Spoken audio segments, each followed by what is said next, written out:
नमस्कार दर्शकों, आज हम सुनेंगे सावन सोमवार की व्रत कथा।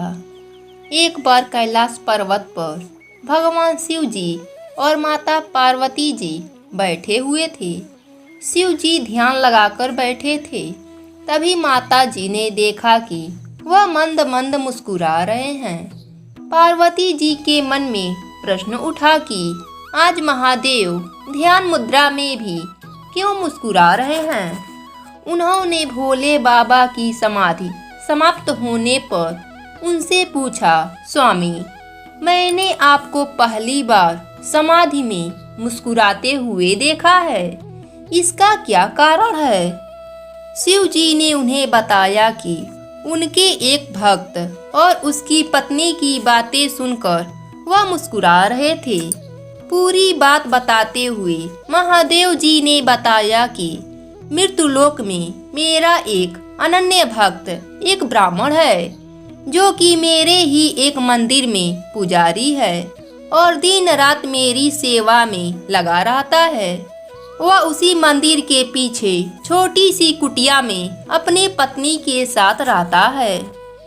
उसकी पत्नी चाहती है कि उसके पास उसका खुद का घर हो और धन दौलत हो, जिससे वह सुख से अपना जीवन बिता सके।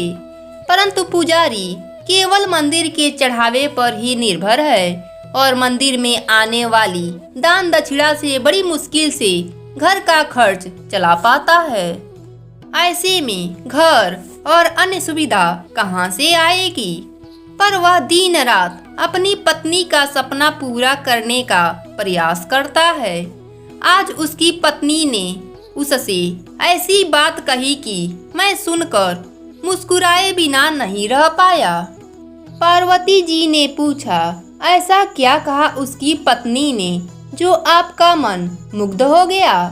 शिव जी ने बताया, उसकी पत्नी ने आज उसे ताना मारते हुए कहा, जिस भोले शंकर की तुम दिन रात सेवा करते हो, उनके पास तो खुद रहने के लिए घर नहीं है, वह तुम्हें घर कैसे देंगे। यही बात सुनकर मैं मुस्कुराए बिना नहीं रह पाया। इस बात को सुनकर पार्वती जी को बहुत बुरा लगा।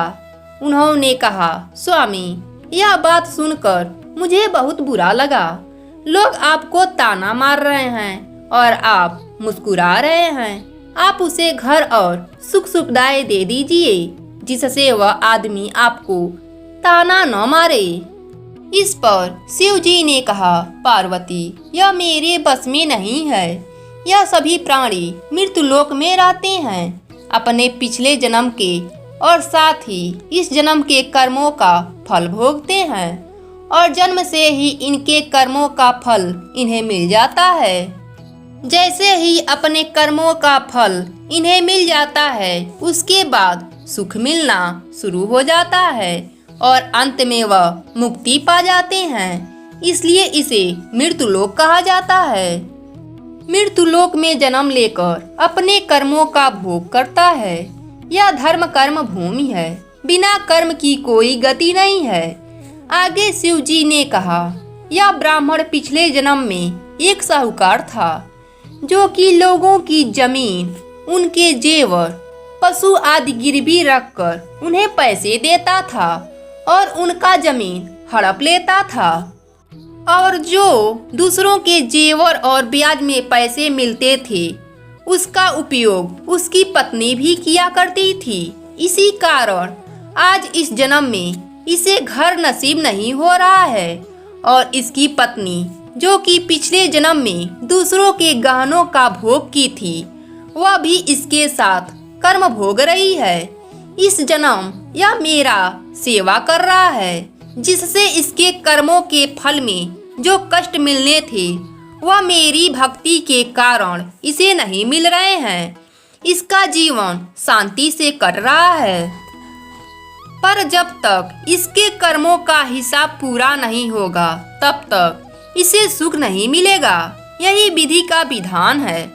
पार्वती जी ने कहा, यह तो ठीक है, पर उसकी पत्नी जो आपकी निंदा करती है, उसका क्या। तब शिव जी ने कहा, संसार में जैसे जैसे कलयुग का समय निकट आता जाता है, मनुष्य भगवान की भक्ति करने के स्थान पर उनकी निंदा करने लगता है। यह सृष्टि के आरंभ में दिखा चुका है। शिव जी ने कहा, जो भी व्यक्ति सावन मास में जप, तप, व्रत, पूजा या उनकी कहानी कहेगा या सुनेगा, उसे भी शिव जी की कृपा प्राप्त होगी और मृत्यु के बाद शिवलोक को प्राप्त होगा।